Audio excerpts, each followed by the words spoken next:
I know I'll go down in history. I'll look back in 20 years and be like, yeah, the reason why we watching women's basketball is not just because of one person. It's because of me too, and I want y'all to realize that. Oh, shut up, bitch! The black players, probably not all of them, but I haven't heard one dissent from what's being done to Caitlin, are rising up against this white player solely because of skin color. It is racist bullying to its core. And when she gets profiled by Time magazine, instead of just ignoring race and saying, I'm really grateful, thank you. Or, you know what your other option is, Caitlin, is to say, no thanks. If you really mean it, if what you really want is the spotlight on the black players, then don't say you'll sit for the profile. Sorry, Paul, but this is ridiculous. She wants it both ways. She wants to be the person of the year, the athlete of the year, but she wants us to know she feels really bad about it. She's really sorry she's so white, and she really wants the black player's profile. It's like Cinderella. Like, I don't really want to go out with the prince. Please pay attention to these very unattractive stepsisters. That's really what she's saying. I know you don't want to look at them. You really want to look at me, but I feel bad about all the attention, and just take a minute to look at them because they, after all, did get this castle in the first place that I now am set to rule. No one's buying it. It's insincere. It's condescending. Not to defend these black players who are trying to torture her, but I'm sure not all of them agree with what's being done to her. And some of them are probably offended. She's like, oh, pity the poor black players over here and give them the spotlight for once, as she adorns herself in covers and lengthy feature pieces. The bottom line, there's no one left to root for here. Tonight, we read Time magazine, where Caitlin Clark was named Athlete of the Year. Why couldn't they have put the whole WNBA on that cover and said, the WNBA is the league of the year because of all the talent that we have? All right, people, check this out. I don't know how many of you guys are old enough to have cold approached a woman in your lifetime. I know the art of the cold approach is dying, and for very good reason. It's dangerous to do, and there's zero return on the investment. But if you're old enough, like myself, I'm 40, if you're old enough to remember cold approaching women, then you know, if you ever walked up to a woman in a nightclub, at a bar, at a party, at a cookout, car show, whatever public space where she and her friends and you and your friends might have been, you know it doesn't matter how good you look, how tall you are, how well dressed you are, what you smell like.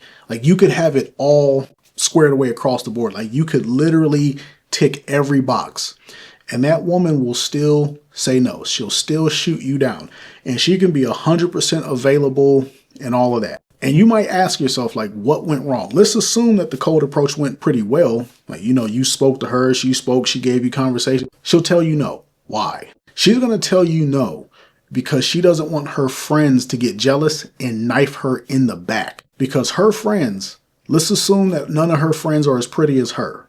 They all think that they are. That's how women think. Women think that they're all equal. They think that, if it's a group of 5 and it's one girl who's like 10 out of 10, they all think they're 10 out of 10. And they all think that they deserve the hot guy. Let's assume that you were the hot guy. They all think, well, we should all get that. We're all pretty. We're all beautiful. There's a clip. I hope I can find it before I post this video, where a guy named Andrew Wilson goes on the whatever podcast and he asks women, if you guys can't point out an ugly woman, why should I believe you when you say XYZ thing about beautiful women? The women, I guess, were essentially trying to say that, they're all 10 out of 10. You know how they do in these red pill talk shows. The guys ask, oh, what would you rate yourself? And all the women say 10, right? And the guy was just basically saying, if you can't give me an example of an ugly woman, why would I believe you when you say you're pretty? It's because women love attention, and they also don't want one woman to have more attention over them than all the other women. I could go on and on for days about this. I'm not going to. The point is, when you look at the situation with Caitlin Clark won the Player of the Year, the Times Player of the Year or Person of the Year, something like that. And Time does this. They'll do a Player of the Year or they'll do a Person of the Year. And it's all about popularity and influence. And Caitlin Clark won that this year. And she had already had a lot of controversy in the NBA, in the WNBA. because of everything that was going on. She broke every meaningful record in her college career. She incurred a random beef with Angel Reese before coming to the WNBA. And Angel Reese just so happened to be very well received by the hip hop community, especially the female rappers. They both get to the WNBA, and Caitlin Clark does not disappoint. She does very well. The stadium is like they're selling out for what, I don't know what team she plays for, but they're selling out.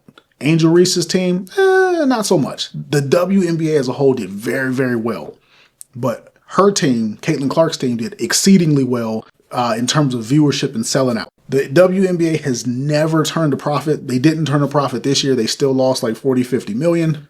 But in terms of viewership and money grossed, this was the best year they've ever had. So take that for what it is. The point of the matter is, you look at Caitlin Clark, she got a lot of attention. And all the women in that league, they wanted that attention. And in order to get that attention, they knifed her in the back. These women, they thought that they were all equal. When in fact, you look at sports is not about people being equal. In fact, sports is the one place you go to separate yourself. But all the women wanted the attention that Caitlin Clark was getting to go to the whole WNBA. And this is just one of those things, man. You guys got to understand, this is what women do. They will destroy each other when it comes to attention. There's nothing that a woman loves more than attention. Not money, not her kids, not oxygen, not food, nothing. They love attention to a detrimental degree. And you can see that playing out with the whole Caitlin Clark situation. This woman, she did everything necessary to separate herself and gain attention. But we've seen this time and time again. We've even in men's sport, we've seen men do things necessary to separate themselves from the pack, and then they'll even go on and win a Heisman Trophy, and then you never hear about them again. So a lot of times doing all the things, getting all the stats is not enough. Sometimes we need spectacle, right?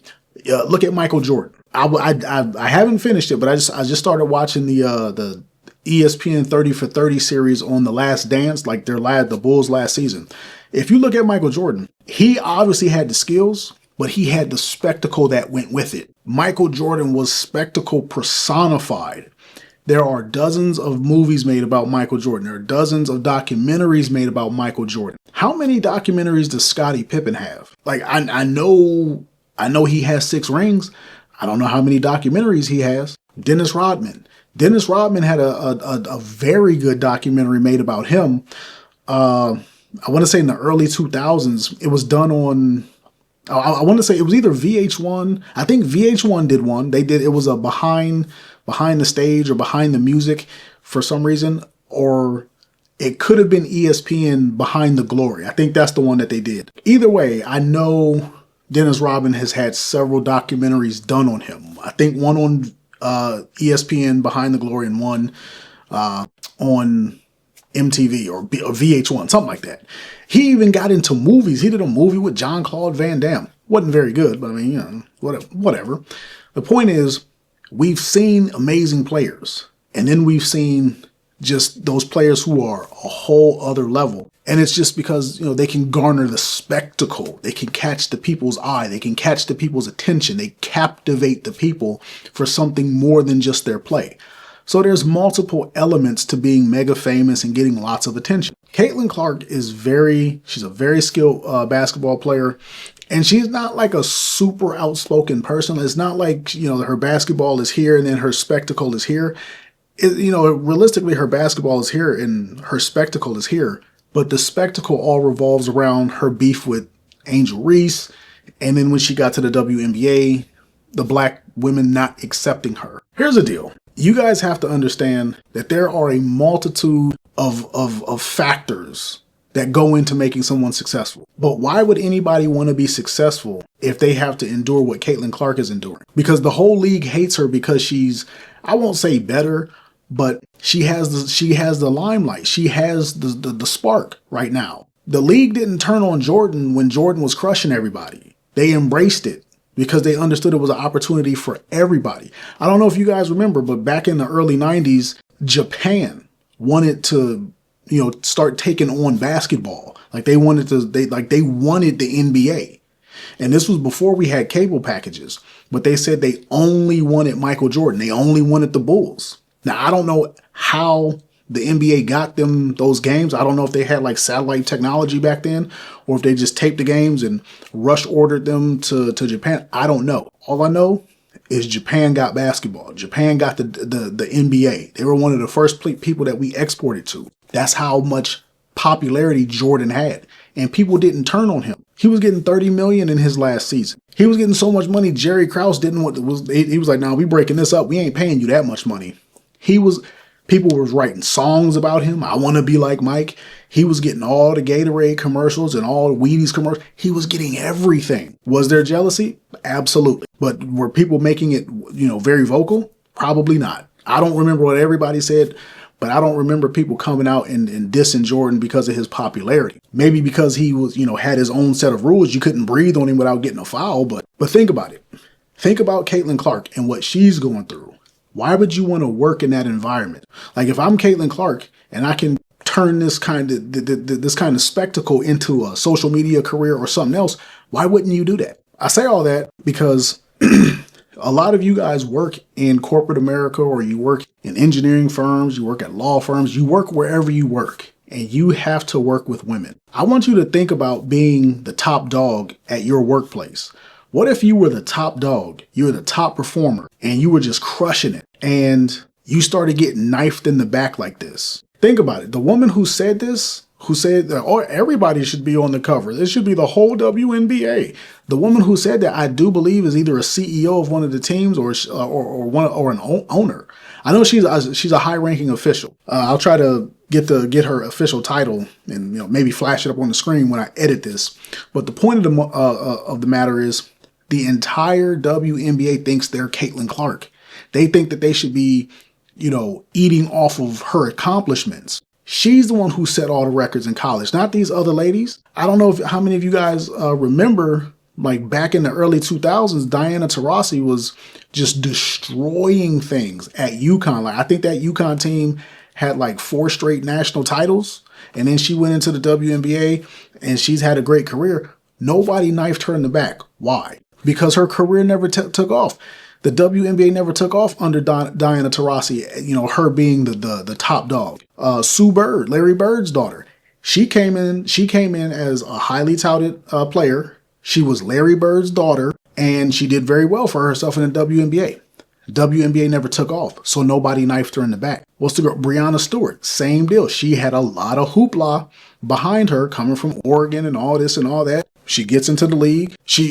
Her career, it takes off, but the WNBA doesn't take off. As long as everybody is living down here, as long as everybody is struggling the same, as long as everybody gets to complain about being underappreciated, everybody is fine. But as soon as you get a white girl in that league that takes off, just like a rocket ship, people hating, people stabbing her in the back. Now, there's an obvious racial component, but it's deeper than that. It's not because she's white. Because if this was a black player who came in and did that, I'm going to go ahead and say people would knife her in the back too. It's just a female thing. Like I'm not trying to be anti-woman. I'm just simply saying women hate when other women are getting attention. They hate it. Case in point, ancient Rome. In ancient Rome, the prostitutes had to dye their hair blonde. I'm not 100% sure why, but I know they forced all the prostitutes to dye their hair blonde. Then the prostitutes started getting all the attention from the men, the Roman men. And so the Roman men were giving them a lot of attention. So the Roman women, they fought for the right to be able to dye their hair blonde because they wanted to look like the prostitutes. So it doesn't matter what the source of attention is. Women love attention. Now, back to my original point. Imagine working in an environment. You're a doctor, you're a lawyer, you're a cop, you're a whatever. Whatever it is, you work in a job field where you can become a subject matter expert and you can leverage that expertise plus time on the job to move up the corporate ladder or whatever ladder. Imagine that. Imagine you work in that type of job field and you outperform everybody and then they start knifing you in the back, making up stories, stuff like that. This happens all day, every day. Why? Once again, I don't want to be anti-woman because men will do it too, but it's mostly because women will think, oh, This was a team effort. This was a collaborative effort. It's like, no, it wasn't. Because if I, the leader of the team, weren't here, the team would have failed. Look what happened when Jordan left the Bulls. They failed. Scotty's a great player. He's a Hall of Famer. They did not win that year that Jordan sat out, right? And this is what happens in corporate America. This is what happens on your job. This is why the economy coast to coast is failing, because a lot of people don't want to work. Why? Because a lot of men go into the corporate America, they go to their job and they want to kick butt and they want to take names and they want to rank up and they want to get the pay and they want to get the title so they can use that as dating clout, or they can use that to, boost their pockets, then boost their family's future and everything like that. But what happens? Women cry. We should all be getting that kind of pay. We should all be getting that raise. I worked hard too. You didn't work as hard as this dude. This dude was working 12 hours a day. This dude was working, 9, 10 hours a day. The women a lot of times knife people in the back when they outperform, right? So it kind of becomes a workplace liability for you to outperform because you get the Caitlin Clark effect.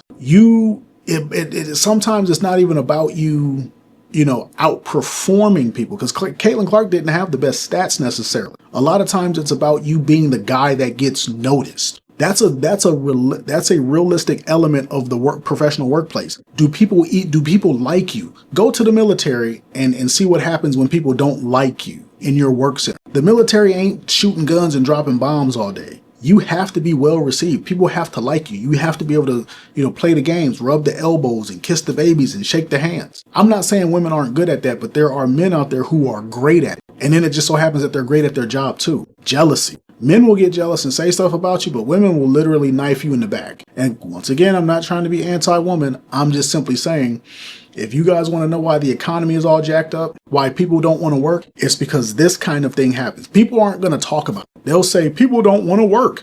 The job, people want to work from home and this and that. It's because I'm not allowed to go to work and be Michael Jordan. I am better than you. Not saying I'm better than you, the viewer. I'm saying if I'm you might be the one who goes to work and says, yo, I'm better than all of y'all. Like, yeah, you guys are great people, but I'm better. I'm better. I deserve more pay. I deserve the promotion. You guys should be working for me. I should be the supervisor. I'm the subject matter expert. This is not arrogance. I'm just better. I've earned it, right? And you might have a boss that wants to recognize that, but he don't want to make the women folk mad. So why would you work hard when you're going to get Caitlin Clark? You have done everything to garner attention and you don't disappoint, but they hate you for that and they knife you in the back. So people leave. They quit en masse or they stop trying as hard. This is why corporate America is dying, and this is why the WNBA is never going to take off. Who would ever come to the WNBA to work hard if they know that's what's waiting for them? No one's ever going to do it. You'd be a fool to. Like, they showed their hands and they showed what they truly are. Just like in corporate America, everyone knows there's no incentive to work hard because people are going to whine, cry, and complain. It's not because you're just not going to get promoted. It's because certain people, women, are going to cry. They're going to complain because they can't keep up. They don't have to work as hard as you. You have to work that hard in order to be able to date. You have to be appealing. You have to have that title. You have to be the supervisor. You have to be the lead engineer, doctor, attorney, whatever. They don't have to have that in order to pass their lineage into the future. You got to have it. Otherwise, you genetically die, right? So for you, it's a literal battle. For them, it's just, I should have it because I'm a woman. Or they think that everybody on the team should get promoted because you guys did collaborate, but you're the best on the team. So the workplace will put policies and procedures in place to ensure that nobody can stand out. And then we have diversity hires and yada, yada, yada. But, you guys get the general gist of this whole thing. Caitlin Clark is essentially in the WNBA, and she's experiencing what we all experience in corporate America. There are people who don't want you to shine, and they will stab you in the back because they suck and they can't keep up. They can't garner the attention and they can't do the basics. They don't stand out and they suck. It is what it is. I don't want to ramble too much on this. Let me know what you guys think in the comments. I know you don't watch the WNBA, but whatever. Let me know. Peace.